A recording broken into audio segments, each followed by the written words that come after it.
이스라엘이 미디안으로 말미암아 궁핍함이 심한지라. 이에 이스라엘 자손이 여호와께 부르짖었더라. 이스라엘이 미디안으로 말미암아 궁핍함이 심한지라. 이에 이스라엘 자손이 여호와께 부르짖었더라. 사사기 6장 6절 말씀. 아멘. 오늘은 기억할 때 일어나는 구원이라는 제목으로 말씀을 전하고 은혜를 나누고자 합니다. 기억할 때 일어나는 구원. 구원이라는 것은 기억할 때 일어나게 된다라는 것이에요. 여기 1절에 보면 이런 말씀이 있는데요. 여호와의 목전에 악을 행하였으므로 이렇게 나와 있어요. 옛날에 사람들이 무슨 드라마 같은 거 보면 이런 말 많이 나오잖아요. 무엇을 반대할 때 내 눈에 흙이 들어가기 전에는 안 된다! 이렇게 얘기를 하잖아요. 눈에 흙이 들어간다는 얘기는 뭐예요? 죽기 전에는 안 된다. 이런 얘기죠. 여기도 보면 비슷한 말이 나와요. 여호와의 목전에. 목이라는 게 뭐냐면은 눈앞에. 하나님이 뻔히 보고 있는데 나쁜 일을 하는 거예요. 하나님 눈에 흙이 들어가기 전에는 악한 짓을 하면 안 되는 거예요. 똑같은 말이에요. 하나님이 살아 계시는데 그 앞에서 사람들이 나쁜 짓을 한다는 거죠. 자, 저기 어디 지하 2층에 내려가가지고 나쁜 짓을 하면 하나님이 아실까요? 모르실까요? 알죠? 나 몰래 누구를 마음속으로 미워해요. 그럼 하나님이 아실까요? 모르실까요? 아시죠? 자, 우리는 내가 착한 일 할 때 하나님이 보시나 안 보시나 생각하는데 내가 착한 일 할 때 하나님 보시는 것 같아요? 안 보시는 것 같아요? 네? 안 본다고 믿는 사람도 있는 것 같은데? 근데 왜 착한 일하고 안 알아준다고 막 화를 내? 하나님이 안 보신다고 생각하는 거죠. 그죠? 그러니까 우리가 행동하는 것을 통해서 내가 어떤 마음인지를 알 수가 있는 거죠. 우리 김정순 권사님처럼 안 봐도 하나님이 아세요. 이렇게 믿음으로 고백할 수 있어야 돼요. 그래야지 한다 그거죠. 근데 이 백성들은 어떤 악을 저질러요? 그냥 악이라고 나와 있는데 하여튼 나쁜 짓을 한 거죠. 하나님 보실 때. 근데 여기 원어를 살펴보면 이게 구약 성경이니까 히브리어로 적혀 있습니다.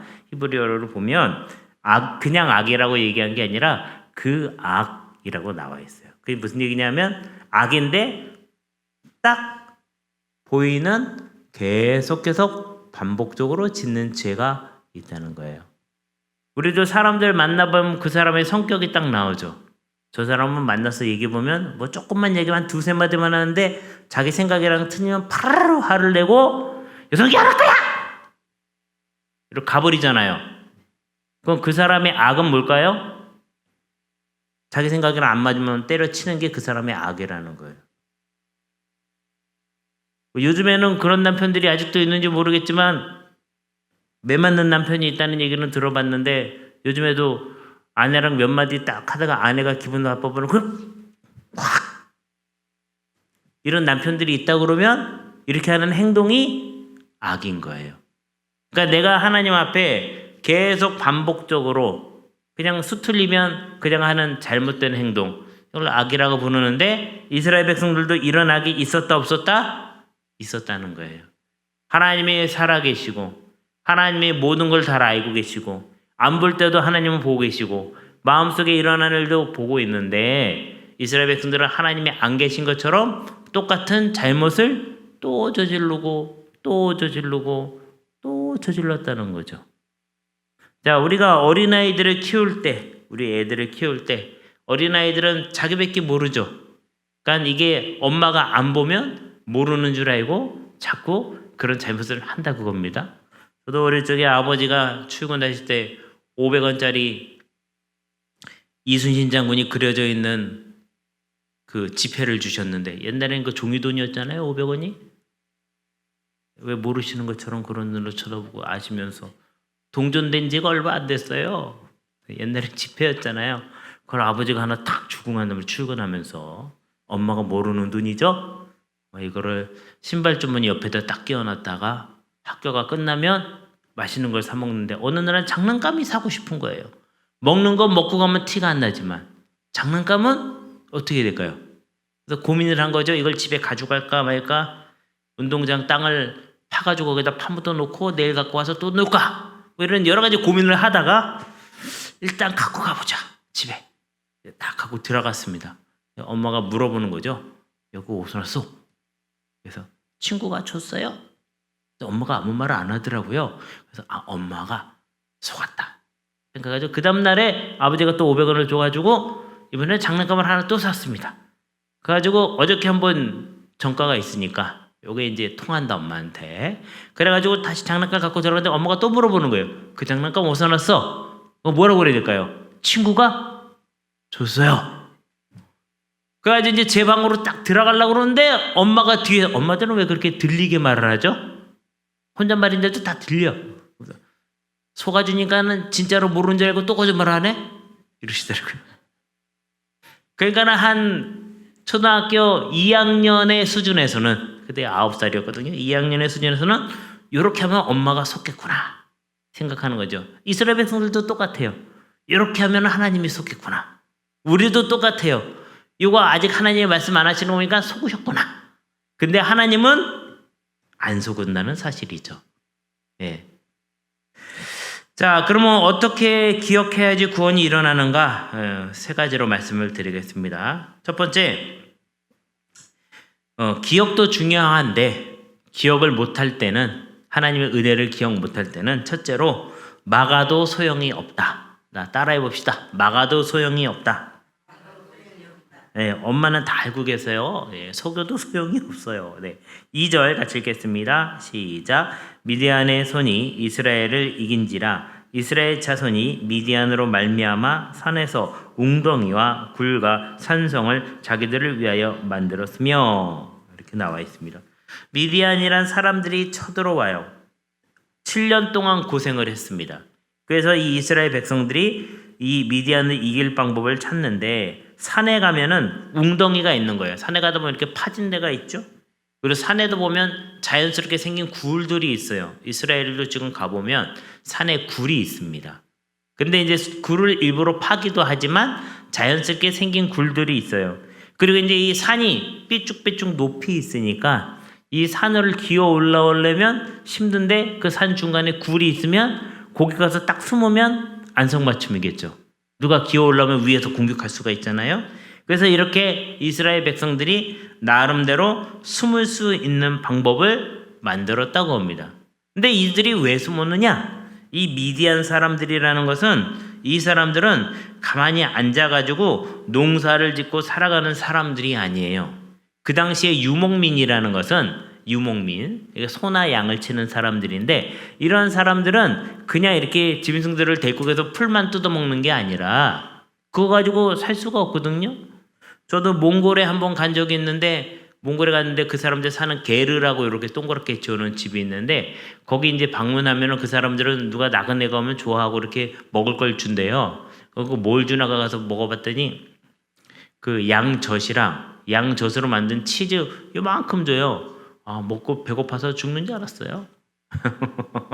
뭐 가면은 양을 잡아줄 줄 알지만 아니에요. 그 사람들이 양으로 먹고 살아야 되는데 양을 아무 때나 잡는 게 아니에요. 겨울에나 좀 저기 할 때나 잡아먹을 수가 있지. 맨날 양고기 잡아먹으면 양이 그렇게 많지도 않은데 뭘로 먹고, 양에서 이렇게 젖을 짜가지고 그걸로 먹고 사는데, 어찌됐든 이 사람들이 하는 게 뭐냐면 유목도 하지만 가서 남의 동네 가가지고 있는 물건을 뺏어 갖고 사는 게 경제 활동이에요. 그러니까 지금 우리가 만약에 야만 시대를 산다 그러면 우리는 힘이 센 남편이 있고 아이들을 많이 낳아야지 보호를 받을 수가 있는 거예요. 그렇죠? 보통 남자가 여자보다 힘이 3배가 세다 그래요. 남자가 참아서 괜찮은 거지 같이 싸우면 이길 수가 없을 수도 있습니다. 져주는 거예요. 이거는 그냥 제가 하는 얘기가 아니라 생물학을 하는 사람들이 하는 얘기. 남자가 여자보다 3배가 더 힘이 세대요. 그러니까 그냥 참아주는 거죠. 예. 그래서 어찌됐든지 간에 이들은 막으려고 가서 숨게 되는 거죠.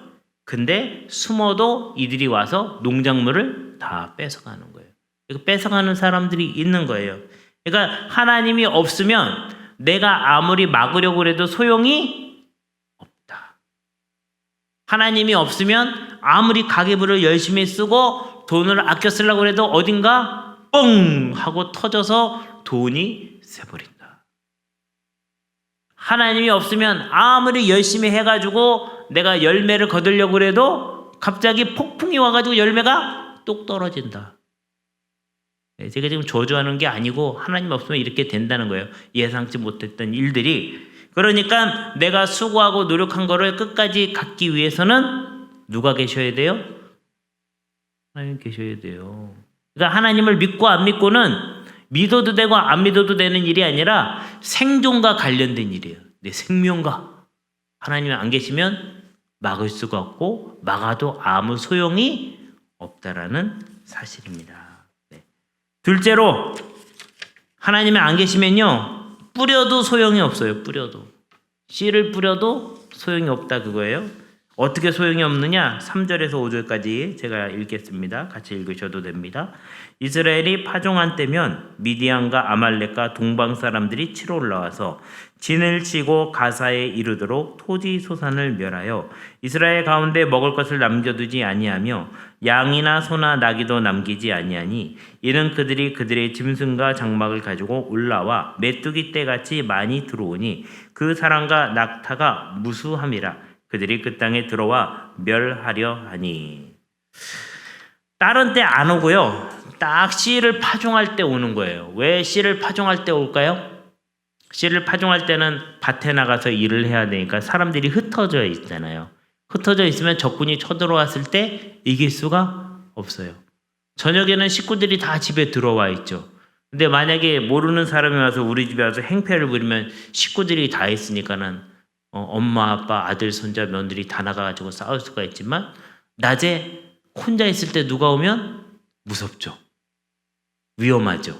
그래서 그때는 조심해야 돼요. 근데 이게 농사 짓는다라는 건 사람들이 뿔뿔이 흩어져 있고 남자들이 밭에 나가 있고 그러면 지분 보호가 안 되고 이런 상황일 때 꼭 미디안이 쳐들어오는데 혼자 오는 게 아니고 아말렉 사람들과 동방 사람들을 데리고 오는 것이에요.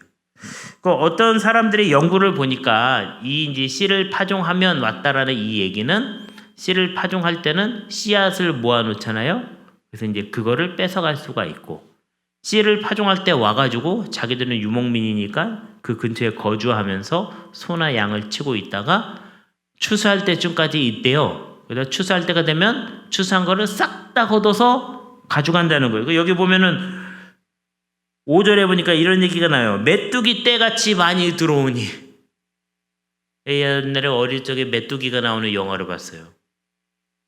무섭더라고요. 메뚜기 떼가 와가지고 싹 다 갉아먹고 가니까 아무것도 안 남아. 새카맣게 날라와가지고 한번 앉아가지고 뜯어먹는데 그 메뚜기를 이길 방법이 없죠. 이런 것처럼 미디안 사람들이 메뚜기 떼같이 쳐들어와가지고 싹 다 긁어서 가는데 여기 보니까 사람들이 엄청 많이 왔는데 낙타를 갖고 왔다는 거예요. 낙타. 이 사람들이 사는 거는 광야니까 낙타가 운송수단이죠. 한국 같으면 소 달구지를 갖고 왔겠지만 여기는 이스라엘이니까 낙타를 데리고 와가지고 낙타에다가 싹 다 실어가지고 뺏어가는 거예요. 얼마나 힘들겠어요. 파종할 때부터 와가지고 나중에 추수한 것까지 싹 다 걷어가면 근데 뭐 먹고 살겠어요? 노예가 되는 거예요. 미디안의 노예가. 그럼 다음에 파종할 때 되면 또 오겠죠. 추수할 때 되면 또 걷어가겠죠. 아니, 누구를 위해서 사는 거예요? 차라리 죽는 게 낫지. 열심히 일했는데 사장님이 돈을 안 줘. 사장님 나빠요. 뭐 이런 얘기 해가지고는 소용이 없죠. 실제로 돈을 받아야 되는 거니까. 그러니까 이런 어려움을 겪게 되었다라는 거예요. 하나님을 기억하지 않고 하나님이 안 계시면 아무리 내가 씨를 뿌려도 내가 못 걷어가. 소용이 없다라는 거예요. 자, 그러면 이 숨어도 막아도 소용이 없고 씨를 뿌려도 소용이 없다 그러면 어떻게 해야지 살 수가 있는가? 셋째, 기억만이 살 길이다. 뭐가 살 길이라고요? 기억만이 살 길이야. 뭘 기억해야 될까요? 8절에 있습니다. 8절 같이 읽겠습니다. 좀 길지만 시작. 여호와께서 이스라엘 자손에게 한 선지자를 보내시니 그가 그들에게 이르되 여호와께서 이같이 말씀하시기를 이스라엘의 하나님 내가 너희를 애굽에서 인도하여 내며 너희를 그 종 되었던 집에서 나오게 하여. 여기 보면 선지자가 나왔다고 그러는데 이 선지자는 이름이 안 나와 있습니다. 그렇지만 이 선지자는 이름은 없지만 가장 중요한 게 뭐냐면 기억해야 될 것이 무엇인지 정확히 알고 있다 이겁니다. 네. 여러분도 기억해야 될 게 무엇인지 정확히 알고 있어야 되는데 여호와 하나님이 어떤 말씀을 그들에게 기억하라고 얘기하냐? 나 여호와 하나님인데 이스라엘의 하나님인데 너희를 애굽이 지금으로 따지면 어디냐면 이집트 얘기하는 거예요. 이렇게 피라미드 있고 스핑크스 있는 나라 있잖아요. 거기가 애굽이에요. 그 성경에. 근데 이제 이 이집트에서 너희를 인도해 내신 분이 누구라고요? 하나님이에요. 이거 기억하라 그거예요. 우리가 힘들고 어려울 때 하나님이 나를 구원해 준 날을 기억하셔야 돼. 힘들고 어려울 때 얼마나 힘들었는지를 기억해야 돼요. 그걸 잊어먹고 사는 사람은 아무리 막아도 소용이 없어요. 다 털리는 거예요. 이런 사람은 아무리 씨를 뿌려도 나중에 거둘 것이 없어요. 거둘 때 되면 누가 싹 뺏어가 버려. 메뚜기 떼가 와가지고 싹 다 걷어가 버려. 그러니까 소용이 없다는 거예요. 이걸 이기려면 뭘 해야 돼요? 기억해야 돼요. 누굴 기억해야 돼요? 하나님을 기억해야 돼요. 어려울 때 나를 구원해 주신 하나님. 그래서 내 인생의 출애굽이 언제인지를 기억하셔야 돼요. 내 인생의 힘든 시기가 언제였는지를 기억을 하셔야 된다라는 것이에요. 그래서 그걸 기억해야 이길 수가 있다라는 거죠. 우리 이렇게 살다 보면 사람이 말이죠. 먹는 걸로 그 사람이 평가되는 게 아닙니다. 먹는 거는 한계가 있잖아요. 나이가 많이 들면은 밥도 많이 못 먹습니다. 소화가 안 되기 때문에. 놀러 다니는 것도 한계가 있어요. 제가 옛날에 어르신들 그 NGO 단체에 있었는데 그때 사무총장 했었는데 어르신들요 80세까지는 잘 걸어 다녀요. 80대가 넘으면 걷긴 걷는데 좀 힘들어요. 운전하면 90 넘어서까지도 댕겨요. 근데 요즘에는 운전 사고 내면 자꾸 하면은 면허증을 뺐잖아요. 그러니까 요즘에 그런 게 많이 바뀐 거예요. 전기차 위험합니다. 네, 페달이 하나밖에 없기 때문에 브레이크 밟는다고 밟았다가 그냥 쑥 나가면 큰일 나요. 그래서 이제 그렇게 어려운데 그래서 하고 싶은 얘기가 뭐냐 하면은 사람이 먹는 거, 입는 거, 그 다음에 가진 돈으로도 그 사람을 평가하기가 곤란한데 그 사람은 그럼 무엇이냐? 그 사람이 하나님 앞에 살아온 이야기가 그 사람이라는 거예요. 그래서 어르신들 되면은 이제 뭐 하는지 아세요? 어르신들 모아놓고 자서전 쓰라고 그러는 거예요. 자서전. 내가 살아온 이야기를 쓰라 그거예요. 근데 쓰려고 그랬더니 글을 몰라. 그럼 뭐 해야 돼요? 글부터 배우는 거죠. 그래서 글씨 배우라고 그러는 거예요. 여러분의 이야기를 여러분이 써야 돼. 만약 나는 글을 몰라. 그러면 어떻게 돼? 녹음해야지 핸드폰에다 녹음해가지고. 요즘 핸드폰에 녹음하면 핸드폰이 다 글을 써주거든요. 그래서 그걸로 가지고 내 이야기를 내가 정리하는 거예요. 언제? 시간이 있을 때. 아직 정신이 온전할 때. 아직 하나님 나라 가기 전에 나를 정리하면서 근데 사람이 내 이야기를 정리하지 않잖아요. 그럼 맨날 한탄만 해요. 아이고 우리 시어머니 죽은 지 한 30년 됐는데 아직도 시어머니가 그리고 우리 남편이 바람을 펴가지고 한 50년 됐거든요. 그 여자 어디 갔는지도 모르고 남편도 그 일을 까맣게 잊고 있는데 나 혼자 기억하는 거예요. 그런 이야기가 나를 만드는 게 아니에요. 그러면 그런 슬픈 이야기, 비극적인 이야기 그것만 모아놓으면 나는 어떤 나가 돼요? 비극적인 나, 불행했던 나, 결혼 생활이 불행하고 시댁 생활이 불행했던 나를 만드는 거죠. 뭘 기억해야 돼요? 하나님이 나를 구원하신 이야기, 하나님이 나를 축복하신 이야기, 하나님이 나를 통해서 놀라운 일을 한 이 이야기들을 기억하고 그 이야기가 나를 만들어야 돼요. 그래서 나이 들면은 자서전을 쓰는 일이 상당히 중요하다. 내일부터 우리도 써야 되나 그럼? 어떻게 되나? 예. 그래서 오늘 드리고 싶은 말씀은 우리의 출애굽을 기억해야 된다. 그래야지 뺏기지 않고 막을 수 있다. 10절의 말씀 마지막으로 읽고 오늘 설교를 마치도록 하겠습니다. 10절 말씀 시작. 내가 또 너희에게 이르기를 나는 너희의 하나님 여호와이니 너희가 거주하는 아모리 사람의 땅의 신들을 두려워하지 말라 하였으나 너희가 내 목소리를 듣지 아니하였느니라 하셨다 하니라. 하나님 아버지의 목소리를 듣는 여러분 되시기를 주님의 이름으로 축원합니다. 어떻게 축복받는다고요? 여호와 하나님을 기억하라. 여호와 하나님이 뭐 하신 것을 기억하라고요? 나를 구원해 주신 일을 기억하라. 내 인생의 출애굽을 기억해라. 기억해서 복받는 여러분 되시기를 주님의 이름으로 축원합니다.